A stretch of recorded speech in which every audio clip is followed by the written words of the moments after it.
The People's Republic of China is widely believed to be the world's leading executioner, but the true numbers remain a closely guarded state secret. This secrecy makes it nearly impossible for outsiders to grasp the full scope of the death penalty's use. The death penalty in China is more than a legal tool. It's a means of state control and a reflection of political priorities. Crimes punishable by death extend far beyond murder, reaching into economic offenses and political dissent. The state justifies this as necessary for social order, but it raises profound questions about justice and human rights. While many countries move toward abolition, China continues to execute at a scale that dwarfs the rest of the world. Methods have shifted from firing squads to lethal injection, but the outcome is unchanged. The system prioritizes collective stability over individual rights, with the state's power absolute and its judgments final. For every execution reported, countless others remain hidden, lost in the silence imposed by the state. This is where our investigation begins, in the shadows where justice and political expediency often blur. In China, the death penalty applies to a vast array of crimes, not just murder. Drug trafficking is a major target, with large-scale offenders routinely sentenced to death. Economic crimes, embezzlement, corruption, and bribery can also lead to execution, especially when public officials are involved. The state uses these cases to send a message in its anti-corruption campaigns. Treason, espionage, and acts threatening national unity, like splitism, are capital offenses, often used against political or ethnic dissenters. Crimes endangering public safety, such as arson or causing deadly explosions, are also included. Even organizing prostitution or smuggling rare animals can, under certain circumstances, result in a death sentence. The law's breadth gives authorities immense discretion, making the death penalty a powerful tool for control. Although the number of capital crimes has been reduced, 46 offenses still carry the ultimate punishment. This scope draws international scrutiny, as the line between justice and political theater remains thin. In China, the law is not just a guide, it's a weapon. China's death penalty has changed over the decades, reflecting shifts in politics and society. In the 1980s and 90s, executions were frequent and public, part of the Strike Hard campaigns. A major reform came in 2007, when the Supreme People's Court regained the power to review all death sentences, reducing executions and correcting some injustices. Subsequent legal changes removed the death penalty for several non-violent economic crimes, signaling a cautious move toward restraint. Official rhetoric shifted to kill fewer, kill cautiously, but core crimes like murder, drug trafficking, and corruption remain. The reductions mainly affected economic crimes, not those seen as threats to state power.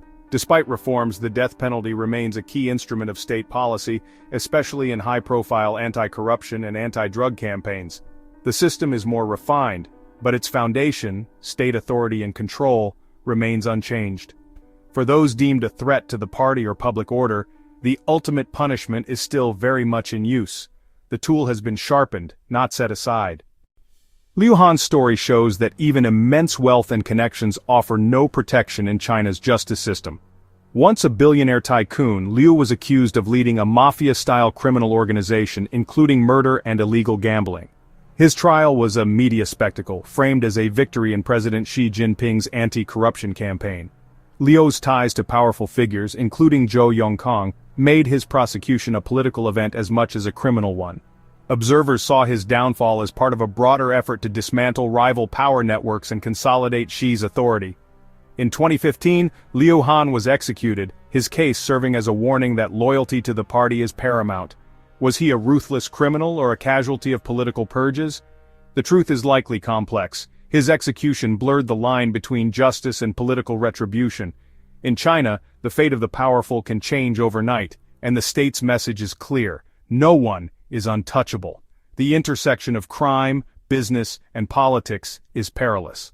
The party's authority is absolute.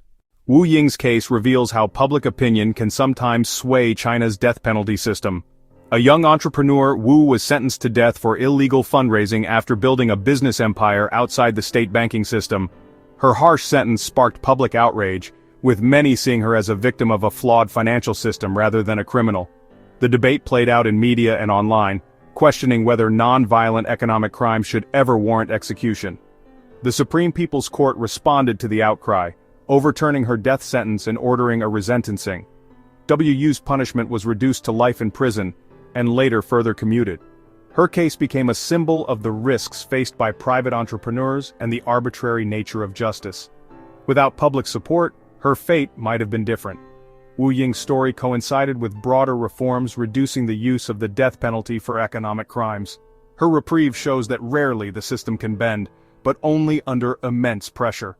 In China, the line between life and death can depend on more than just the law.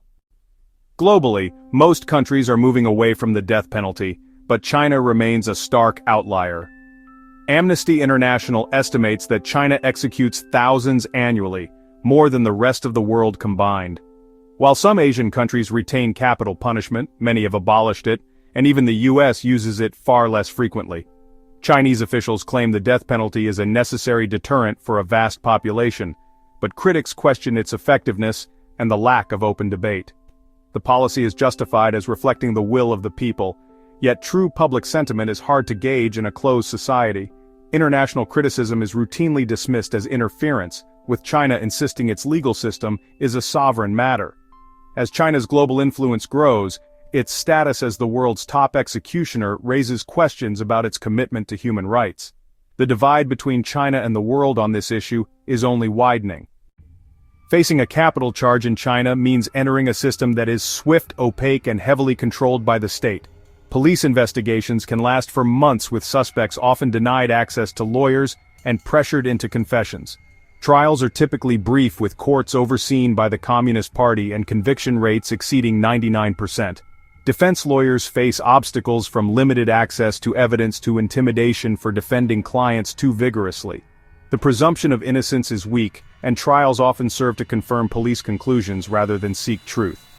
Death sentences are automatically appealed, and since 2007 the Supreme People's Court must review every case. This review has reduced executions and corrected some errors, but it's a closed-door process based on documents, not a new trial.